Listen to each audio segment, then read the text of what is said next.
topics and opinions expressed in the following show are solely those of the hosts and their guests and not those of W4CY Radio, its employees, or affiliates. We make no recommendations or endorsements for radio show programs, services, or products mentioned on air or on our web. No liability, explicit or implied, shall be extended to W4CY Radio or its employees or affiliates. Any questions or comments should be directed to those show hosts. Thank you for choosing W4CY Radio.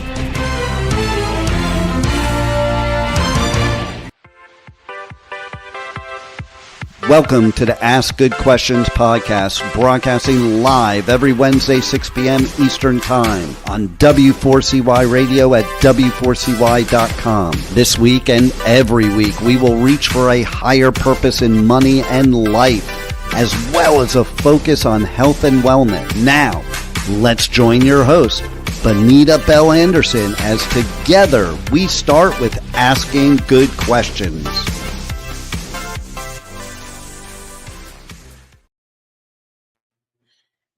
Hello and welcome to the Ask Good Questions podcast. I'm so happy that you're here today with us. We have got a fantastic show. We're going to talk about something really important. It has to do with the power of gratitude and money and health and wellness, and it's going to all kind of roll together. So I have a fabulous guest with me today. I'd like to invite him now to the podcast stage. Hey, Bonita, how are you? Good. Not seen your picture yet, but there you are. Whew. Time difference. Yeah.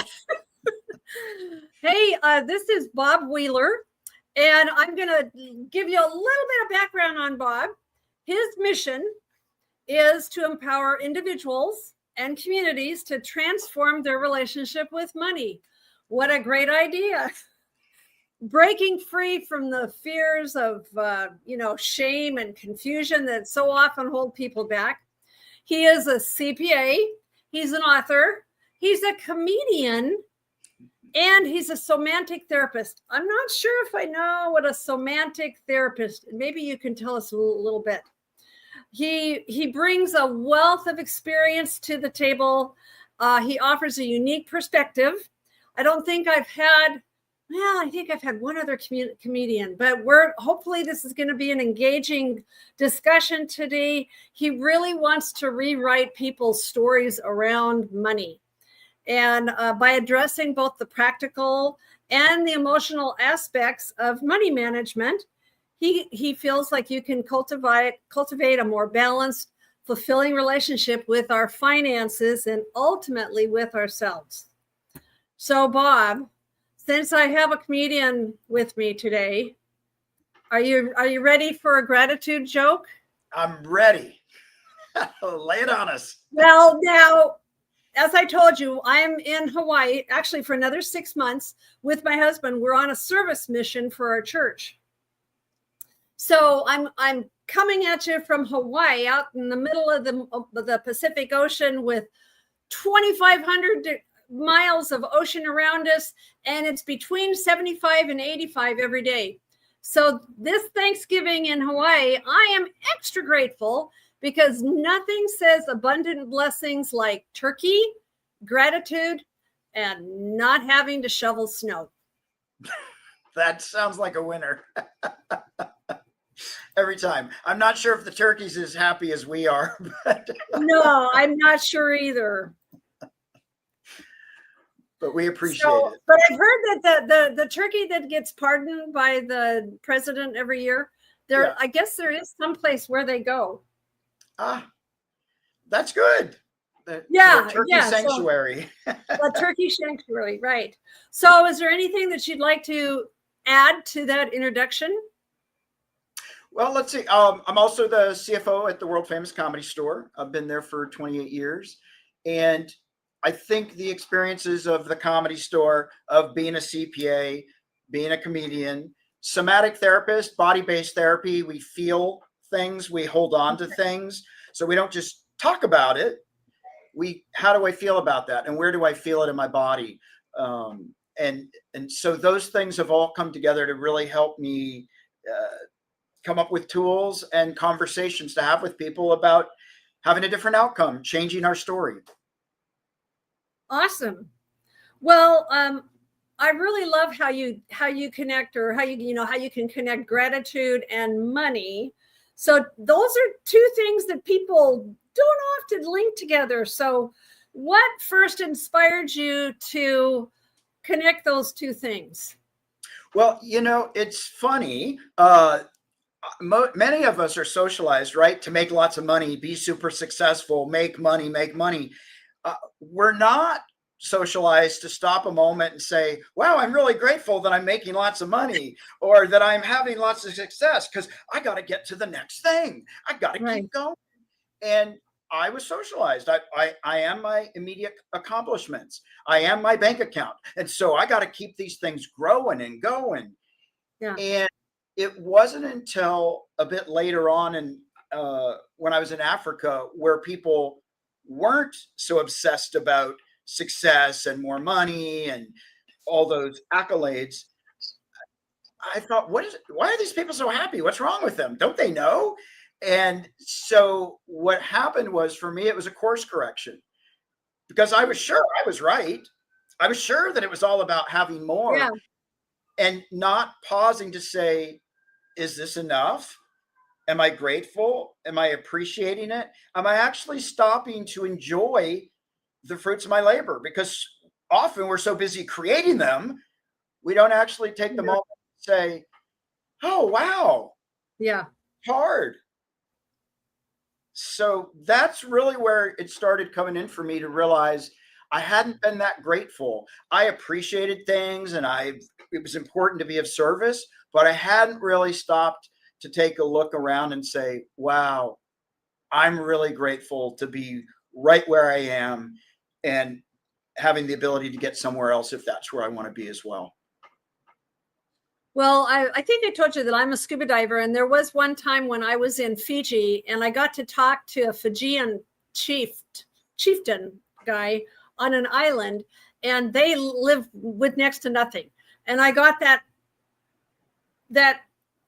perspective that they had everything they needed, and they were happy, and they're living in a hut, and there wasn't anything else they needed.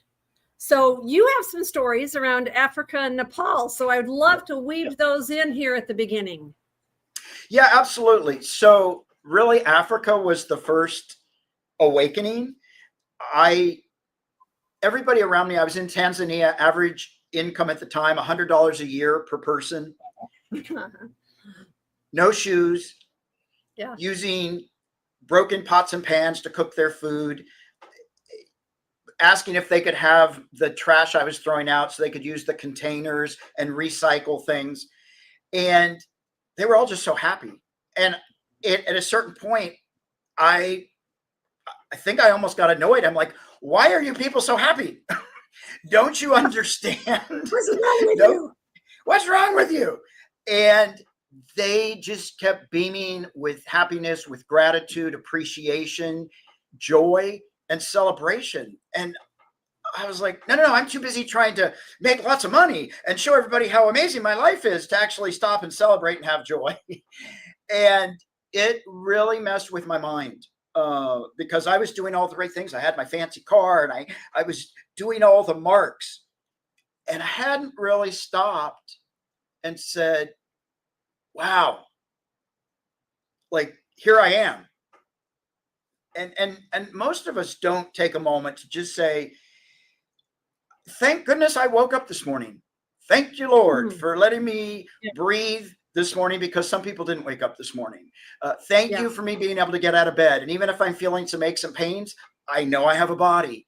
And those little things. And so once I started just seeing how, and I've been to Africa, to different countries, almost everywhere I go, gratitude, happiness, appreciation, wanting to make sure that my experiences are that I can go back and tell everybody how amazing it was. That it was just in the energy. And it was a beautiful lesson for me, because it really shifted my entire focus, taking it out of myself. And even though I'd always been about service in church and different things, actually just saying, wait a minute, it is all bigger than me. And I'm grateful to get to be a part of it and grateful for how I can show up and be of service. Right. Awesome. Same thing in Nepal. Were you trekking in Nepal? So I did a couple of treks to base camp, Mount Everest. And the second time around, I took friends and family, and everybody was super excited. I was sort of the leader of the pack because I had been before. And the very first day is a really hard day because you get into the national park and you have to go down a bunch of steep rocks and inclines and declines and all this stuff. And about halfway down that first day, everybody said, "Oh, wow, this is really hard. Let's just go back to Kathmandu and go shopping and get massages and like, let's not do this hike." And of course, being a money person, I'm like, I just spent $10,000. I'm going to get my money's worth for the next 3-4 weeks. And in that moment, and I know other people have mentioned this, it was not on my radar. I just thought, okay, what can I do? Let's negotiate and hike for an hour and then decide if we're going to keep hiking. And so what we did was we just took it in baby steps, because what I have found in my life and with my clients, most of us want to get from A to Z, and we just want to get from A to Z, and we don't want to do all the work in between. So I thought, well, let's just focus on getting to B. Let's go from A to B. Yeah. And then let's see about going to C. Let's not get ahead of ourselves. And once I got everybody to get in agreement with like, yeah, we can do that. We'll hike for an hour and then we'll vote. And we literally stopped every hour. Are we all in? And yeah, at a certain point, everybody was like, yeah, I'm not going to say no. But it really helped our minds. Instead of trying to get to that mountain way over there that was 7 days a week, 7 days away, it was like, we're just going to get to that little hill. Right. And by the third day, we were like, all right, let's agree after a half a day. And then finally we were like, all right, we're in. But we often get overwhelmed with our ideas and our goals and our things we want to accomplish. And when we get overwhelmed, a lot of us just freeze, shut down, give up. And when I found that we made it digestible, it just made it that much more possible. Well, you're making me think of an analogy, which is, I was like, I'm listening to you tell that story. You could apply that to someone that's $5,000 in debt and just be happy to get to 4,000, and then just be happy to get to 3,000 and then to 2. I remember when I was finally out of debt, I had accumulated way too much debt for my liking, but it was what it was. And then, market crashes happen. But I remember, and I don't think I was consciously thinking of it, but I remember thinking, oh, wow, I'm at this point now, and that's great. And I'm not at that point anymore. Oh, I'm so grateful. But I mean, don't you think you could, there's Absolutely. A lot of emotions. There's a lot of emotions in that, don't you think? About Absolutely. Yeah, absolutely. And I think to your point, right, we don't know when we see somebody else in a position and we make a judgment. Oh, wow, look how far they think they've gone, or how come they haven't come far enough. We're not getting the whole picture, right? It's like the tip of the iceberg. We're just seeing a fraction of what's going on. I remember a story about, there was a man, he was drunk, he was passed out, and he was laying on the curb. And it was raining, and people walking by and going, oh, look at that lazy drunk. And but if you were in his shoes, he had taken himself out of the street and out of the water and at least gotten to higher ground, right? It was a baby step. Okay, he wasn't all the way, but if you saw where he started and where he landed, it was still a better place. And most of us we think our experience is what somebody else's experience. And so we know what's best for them. And the reality is we all do know our own stories. And so to be able to say, wow, yeah, I could be further along, but man, I'm further along than where I was previously. And as long as I'm breathing and have a breath and a passion, I'm going to keep moving in that direction. Yeah. Well, I think that a lot of times fear and shame can be emotions that show up in money behavior. What would you say to that? How do you think that happens? Well, it starts young. When you're a kid, I want lots of toys for Christmas. Oh, Santa's going to think you're greedy. You're a greedy kid. Do you deserve that? Oh, maybe I don't. There's other kids that work harder. There's more kids that are more deserving. And so that's early. That's early on. I saw a kid one time, and it was in February. The kid was in a toy store. He wanted a toy, and the mom said, "That's it. You're so selfish. I'm going to tell Santa you're not getting anything next year for Christmas." Oh. This kid was begging and pleading, having a traumatic experience, begging mom, "Please don't tell Santa." She's like, "Nope, that's it. You're a bad kid." Well, that kind of stuff when we're young, it hurts. And February for a kid, that's like 2,000 years to Christmas. Right. Right. And I was just, it was heart-wrenching to see this kid feeling the full impact of what it meant to him. And so when we're little, we're either taught to save or spend it all. And we start taking in all this information, thinking it's going to serve us for life. And we're grabbing all this information, and we often don't update the information as we become adults. Well, what you're making me think now, Bob, is you were giving me a little bit of a definition of what somatic therapy is. Mm-hmm. And it sounds like we can carry a lot of stuff. So would that tie in? Would that type of therapy help somebody who feels like, oh, I know I've got some stuff that I never let go of? Absolutely. For people, my editor on the book said to me, "I'm very non-emotional. I don't let emotions play in with money." And I said to her, "Well, who pays for lunch when you go out with your dad?" She goes, "Well, my dad does. I'm his little princess." I said, "Who pays for your lunch when you go out with your mom?" She's like, "I do, because I feel like my dad left my mom and I feel bad for her. She's a victim." I said, "Who pays for lunch when you go out with your sister?" She's like, "Oh, it's 50-50. Oh, okay. I see." Right? Even those little things, when you win the lottery or you don't, you either go, "Oh my God, I won," or "I never win."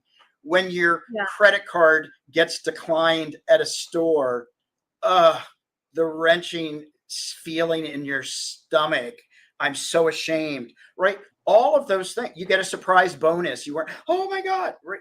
All of that's, we feel it. We feel it. Yeah. So, how can gratitude help shift those heavier emotions? And, I think that maybe you might be, we could say, well, maybe a goal would be having a sense of peace or perspective. So is there a way that gratitude could shift something that's pretty heavy? Yeah, absolutely. I think when we start expressing gratitude and focus on gratitude, then money becomes a tool, right? It's not a goal. It's not like, I got to have more. Yeah, I'm grateful. I have enough. I am enough. I have enough. And I don't mind more coming my way, instead of, I got to get more. It's not enough until I get to this place. And so it does reduce anxiety. It gives us a purpose that's really bigger than us, because yes, I'm in control of my life, and some of it I don't control. And I can only control what I can control. And the rest, I can be appreciative when it's a good day. And even when it's a bad day, I appreciate that I survived it. Yeah. Well, what do you think? Yeah. I'm just thinking, what are some common stories that you see people carrying around? I'm not enough. If people found out that I was an imposter, it would all be taken from me. A sentence that came up in workshops a lot: if you knew the truth about my financial situation, you would leave me. Oh, oof. And the other piece that has come up in coaching and workshops and in therapy, people saying, if I lose the house, if I lose the business, if I make less than this much money, my parents won't love me anymore. And so one of the tasks I would give people is, hey, sit down with your folks, over dinner and ask them, what is the dollar amount or what things do you have to lose so that they won't love you anymore? What? They're like, People what? will probably look at you going, what? What? Because the truth is, for most of us, our parents are going to love us. They may not, they might be annoyed, they might be disappointed. For most of us, they're not going to walk away from us. But we believe that. It's just a story. And that story is so powerful. I've watched people sabotage businesses and business deals because they thought doing anything else than letting it fail would disappoint their parents. Wow. Well, that's hard. Oh, yeah. And a lot of times, through this podcast, I'm feeling like every time, every episode, I want somebody to go and have something that they can take away that they can then implement. So if listeners are listening to this and going, wow, maybe I should look at this, what would be a first step to rewriting a money story? What would you say? The first thing involves writing. So there's two ways you can do it. One is you can just start, if you don't feel comfortable writing, start with a morning gratitude journal. Okay. I'm grateful that I woke up this morning. I'm happy that I'm in a warm space if it's cold outside, right? Just 2 or 3 things that I'm grateful and happy about. So not a whole lot, but just enough to go, oh yeah, sort of set a positive tone. Yeah. For whatever comes your way. Yeah. And that's a great first start. Just start recording gratitude in the morning. If you want to get fancy at the end of the day, I'm grateful that I didn't yell back at my boss when he got upset at me. I'm grateful that I made it home in the pouring rain, right? And so maybe a recap of, now that I've experienced the day, what are some actual things that happened today I'm grateful for? My puppy came and gave me a kiss when I got home. Whatever it might be. The other thing to really help change the story is still more journaling. I find that really important, is to start writing about, what is my story? I will never have more than this amount of money. My parents came from a background of believing this, and start excavating and getting it out there so that we can have some awareness. Oh, that's right. When I was 5, that thing happened to me. I got so embarrassed. I lost the milk money.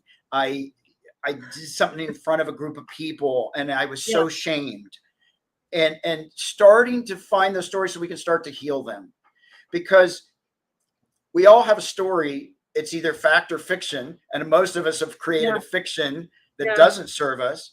And so we need to know what's really going on so we can say, is that still serving me? Because I want a different story. I want to feel my gratitude. I want to feel like I have enough, that I am enough. And how do I show up in the world so that I can be of service and come in as a person of light, instead of somebody that, how can I take, but how can I give? That it's making me think that nobody's ever going to change unless they're aware. So it might be, this is like, maybe this conversation today is a first step to even being aware that you can go about every day in a different way. I was also going to tell you about that. I am surprised. 8 years ago, I found something called a 5-year journal. Okay. And basically it's just a few little lines. Anyway, I'm on my 8th year. Every night I have a couple of little lines that I write something about that day. And I barely remember what I did last week, but because I'm on my second 5-year journal, I can look back and go, wow, look what I was doing this year. Look at what I was doing that year. It's really fun to look back and then also just, think about, wow, look at how far I've come.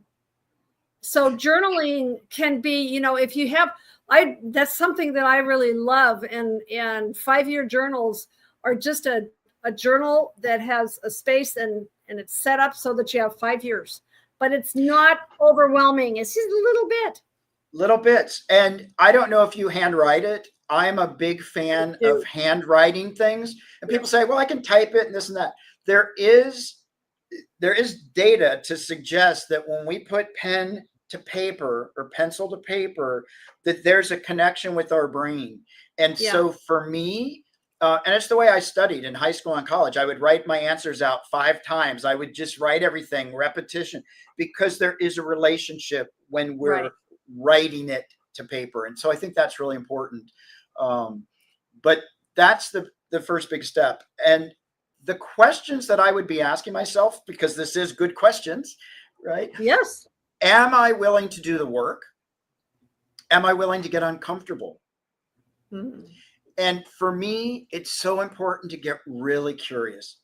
Isn't it interesting that I don't think I can make over $5,000 a month? Isn't it interesting that I don't think I deserve a promotion? Isn't it curious that I often spend more than I make? Right? So we're trying not to judge it.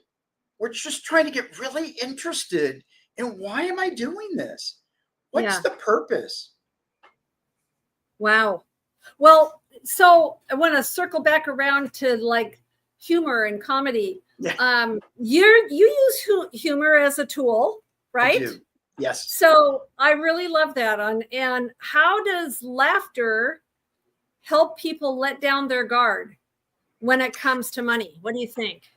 Well, it's been proven that laughter helps relax the body and puts us in a better place. Laughter is the best medicine. For me, a lot of people take this stuff very serious. When we're talking about people's money and we're talking about debt and we're talking about what they haven't accomplished yet, it's really serious, right? And we're so rigid and tight, and we're about to just crack if somebody were to snap us, right? Well, humor, what I will often do is I'll tell a story about somebody else with a very similar situation. And they're like, oh my God, that's so funny. Oh, that's me. And I'm like, what? Yeah. Oh, I didn't even notice the relationship. And then they're able to laugh about it. And the more we can take ourselves a little bit less serious on these serious things, the better we're going to feel. Because if we're so tight and just bent on proving to everybody how perfectly we've done it and we've presented so well, we don't really allow ourselves to be fully present. Wow. Well, for someone who feels anxious about finances, what could be a simple gratitude practice they could start today? So I think mantras are really great. It could even be something as simple as, I'm grateful that I have finances to be anxious about. Right? For me, it's important to take the current reality and bridge it with the future. So, for example, a lot of people will say, I don't know anything about finances and I never will. I want to take that and rephrase it as, right now, I'm not really comfortable with financial decisions and looking at my finances, and I'm working on doing it differently going forward, so that I can hold the truth of what I'm feeling, my anxiety, and the truth of me wanting to take it to a new place. Wow. You're reframing. Reframing. Absolutely. Right? Yeah. And sometimes write it down and then figure out the reframe, right? Sometimes you're not going to get back to that journaling. Yeah, exactly. So how can we balance being grateful for what we have while still staying motivated to grow and improve financially? Don't you think that there's some push and pull there? Absolutely. Absolutely. So when I say I want to explore my gratitude, I'm not saying I want to explore complacency or that now I don't need to move forward anymore, or I can just stay where I am, because energy moves. And so I want to keep moving. I don't want to stagnate and go, yeah, I got where I needed to be. I don't need to learn anything else. I don't need to do anything else. Right. And so some people think that that's what oh, well, if I'm grateful, then I don't need, not at all. Like, No. I'm grateful that I have goals and passion and energy, and I'm grateful that I have the tools to make some, if not all of those things come to fruition. And so I just think it's important to not see gratitude as complacency or stagnation, or I don't need to do anything else because I'm comfortable, because even in a comfortable place, we want to still keep our tools Yeah. fresh and our, Well, you're and our making energy. me think, you like we kind of started out talking about being being grateful for where you're at. So you could basically frame this to say, oh, look at how far I've come along this path to that thing that I'm going for. Absolutely. Absolutely. Like, we're learning and doing until the day we die. Yeah. Do you I think hope we are. do you I hope think so. that yeah, me too. I feel like I'm a lifelong learner, right? Absolutely. And do you believe that gratitude can actually influence financial outcomes? Absolutely. Absolutely. Because for me, again, it's about energy. If I have enough, then I'm not desperately trying to make sure this next deal goes through because it will be the end of me or it will close all my paths. If I'm grateful what's already here, more abundance is going to come my way because I'm comfortable with abundance. I'm comfortable with allowing more stuff to come in. And I'm also grateful if this is all that I get. Well, I want to circle back around to the whole somatic therapy thing. Let's talk a little bit about how does tuning into the body help people heal their relationship with money? Well, if you do any reading, there are a lot of people that have heart attacks over finances. During certain stock market crashes, people jumped off of buildings, right? Yeah. It Yeah. took an emotional toll. And if we can just stop, and I said this on a podcast one time that was a very, very, intellectual conversation. I said, the first thing I tell everybody is take a breath. Yeah. Breathe. And they all went, oh yeah, that's a great idea. I thought they were going to think I was some crazy person, right? The thing is, if we can at least take a breath and get present and say, wow, I'm feeling a whole lot of anxiety. Wow, I'm really nervous when I have to make big decisions. Buying a house or selling a house, great way to experience lots of emotions. Yeah. Yeah, no kidding. So freaking stressful every time. But if we can, just take a moment to get present and feel, oh my gosh, I feel really tight in my stomach. I feel nauseous because we're going to be talking about, divvying up the inheritance, or we're going to start talking about a promotion and I have to tell people why I deserve it. So it's really, really good to, what's going on in my body and how can I relax it so I can be receptive? Mm-hmm. So can we relate this to couples or families? I'm thinking about using gratitude to reduce tension. Yeah. Right. And improve money conversations, because a lot of times having a money conversation with a significant other or one of your children, that can be a huge issue. Absolutely. Absolutely. Well, interestingly enough, a lot of couples historically have come into my tax meetings with, tell us who's right. We have dinner writing on this. Who's right? And what I'll say to them is, well, I'll let you know, but let me ask you this. Are you guys on the same team or are you trying to beat each other? Yeah. Because I find you'll go further if you actually join forces. And they're like, what? And I think sometimes in relationships, we sort of lose track of that a little bit. And it starts to become a competition on a certain level, even though we love them and they're amazing. I'm going to win. And I'm going to win that dinner. And I found, like, even in some workshops, I was working with couples and they would be like, all right, I'm going to take on the dragons while you go take care of the kids. And then you go fight the dragon. And I was like, what if you stand together? Like, what if you stand united? Maybe you can take on all of it together and support each other. And I think sometimes we lose sight of that. And so if we can focus on, wow, I'm so grateful that I have a partner that I can stand beside. I'm grateful that I have somebody that I can have a shoulder to lean on. I'm grateful that I have a shoulder to give them to lean on. You're making me think of over the years, like I've been a financial advisor for 25 years. I have had more than a few times when I have had a couple in my office and they've said, "Are you sure you're not a therapist?" Right. Yeah. Like, well, maybe I am, because I'll sit there they'll be going back and forth, about something with money. So yeah, it's a real thing. You are. And it's true, because the other thing about money, like talking about kids, if you're not a good kid, you're out of the will. Yeah. You're not going to get anything. You're being bad. Right. And so sometimes we substitute money for love. Yeah. Oh, if you do these things, I'll give you more money. Yeah. I'll show you how much I love you. Yeah. Ooh.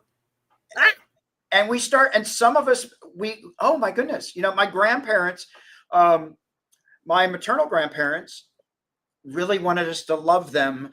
And so whenever they would show up, we all knew to put our piggy banks out. They'd put money in it. I'd get a new fishing pole, and they would do all kinds of things so that we would like them better than our paternal grandparents. Oh, and they were super clear about it. They were like, "We want you to like us better." And we're like, "Okay, because we make lots of money off this, so we'll do it." Right? We didn't know, and they didn't know.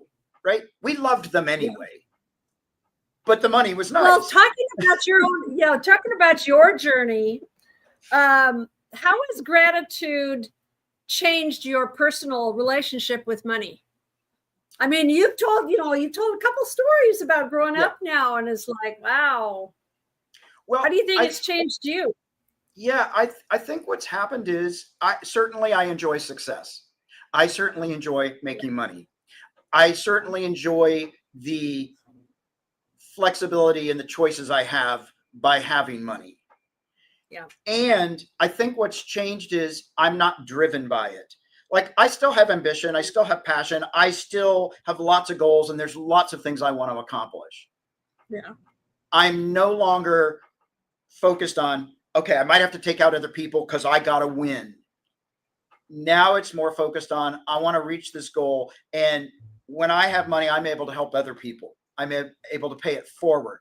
And so for me, it shifted my energy from, I got to get more, I got to get to the top, to, yeah, life is really good. And if I had some more, that'd be cool too.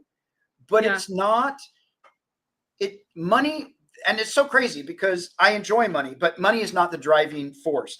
I will walk away from a client or lose money versus giving up my integrity. Yes, absolutely. Every time.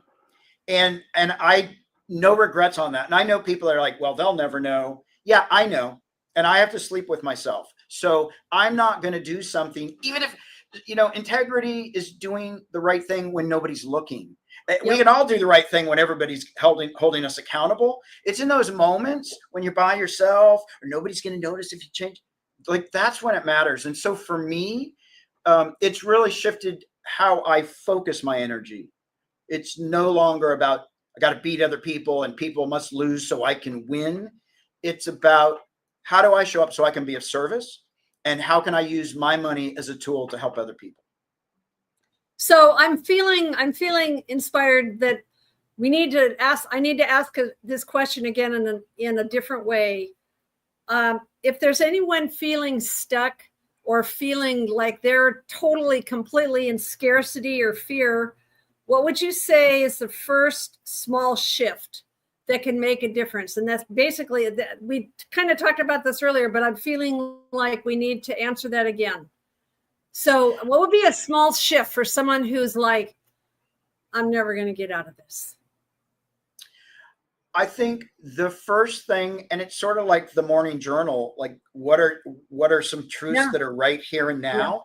Yeah. Or affirmations. So, more affirmations, so that it might be that if I'm never going to get out of this, wait a minute, I paid my rent this month. I Yeah. bought groceries this month. Yeah. Yeah, I didn't get to buy the ice cream, but I bought my proteins and my veggies, right? Like it can be that simple. I was able to mail a letter today. I was able to use my cell phone because I paid the bill, right? It Yeah. doesn't have to be, I think sometimes we think it has to be really grandiose and it's got to be amazing and it's got to be like skyscrapers and millions.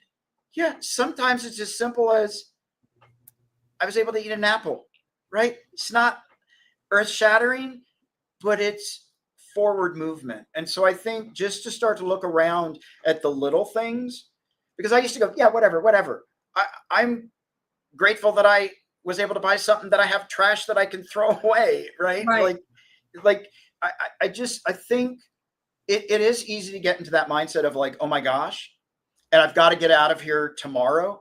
You didn't get there in a day, you're not going to get out of it in a day. So I think No if you can kidding. keep saying to yourself, you know what, this too shall pass. I heard somebody say, the best thing and the worst thing about like some amazing accomplishment or some devastating life event, this too shall pass.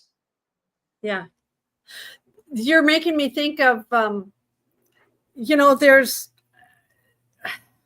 I have gone through, well, there's several things in my journey that has informed me being a financial advisor and a lot of mistakes that I've made.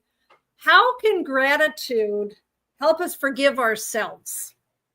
There's another side of this coin, right? How Yeah, can absolutely. gratitude help us forgive ourselves for past financial mistakes? What do you think? Well, I mean, the first thing is I'm grateful for my mistakes because I learned I don't want to do that again. Right? I'm grateful that I didn't have it all come so easy. Yeah. Because when I stumble, I remember that more than when everything comes easy. Yeah. So Yeah. I think to me, to be able to say, yeah, I'm grateful that I made some mistakes. And it is hard often to say, you know what? I forgive myself. Like I didn't have all the tools. I didn't have all the resources. My parents didn't know, not their fault. I did the best I could. Right. Like I did the best I could. And Yeah. and do it. If you've done the best you could, even though you had limited resources or no information, be a little forgiving. Be Yeah. a little kind. I think it's easier for us to advocate for other people. It's easier for us to be kind to other people. And sometimes to just turn it on ourselves and say, yeah, I did pretty good, all things considered. Yeah. And at the end of the day, I'm still here, regardless of all my mistakes. Right. I'm still here. And I still have, as long as I have opportunity to make amends or to keep going forward, like that's all I can do. I can apologize for how I hurt people. I can apologize for missing things. I can apologize for not doing it the best. And I can hold myself accountable, but I'm not going to take myself out for the rest of my life for doing something that I didn't really know what I was doing. Right. Yeah.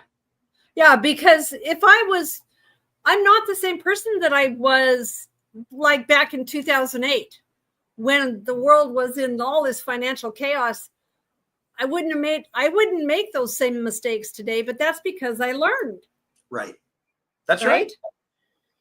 That's right. And sometimes it takes 10 times for us to learn it. And then we're like, okay, I got it now. Stop. Yeah. Well, as usual, our time is drawing to a close. I always go, this kind of. I'm like, I thought we were 10 minutes in. I thought. No. Yeah. And okay. so I need to kind of start wrapping this up. I've loved having this time with you. And if listeners could do just one thing, let's kind of end with what's the one takeaway? If listeners could do just one thing today to feel more grounded, grateful, and financially at peace, what would you leave people with? I would lead with be curious. Be curious. Because if I'm not curious about you, then I don't really get to know you. If I'm not curious about me, I don't really get to know me. I can Yeah. live this little story in my head. And if I actually start looking at all the parts of me, the parts I think are ugly and the parts that I wish I could change and the parts that I actually really appreciate about myself, like, I just think I think we don't get curious enough. And being a lifetime learner, like you were talking about, I want to keep asking, how can I keep showing up in a way that feels authentic and that feels like I'm being of service without taking myself out? Right. Awesome. Well, Bob, what a great, this has just been so wonderful to talk about this. And, everyone can take something out of this. Maybe they go and get a 5-year journal. Maybe they just put a piece of paper by their bed tonight or in the morning and start writing things down. Maybe they just start doing some affirmations. Who knows? Absolutely. Start with, I'm enough. Yeah. I have enough. I'm enough. Yeah. I have enough. Yeah. You don't need to go to Fiji or Africa or Nepal to find out that you have enough. Yeah. Absolutely. Absolutely. So with that, we need to wrap this up. All and right. So, Bob, thank you so much for being with us today. And absolutely. That, my pleasure. Thank you. And with that, we'll say thank you for joining the Ask Good Questions podcast. See you next time. Today's episode is over, but we did ask good questions again, didn't we? Don't miss out as we broadcast live every Wednesday, 6 p.m. Eastern Time on W4CY Radio at W4CY.com. Join Benita Bell Anderson next week for more conversations with experts on finances, retirement, behavioral finance issues, health and wellness, and more. Until then, remember to ask good questions.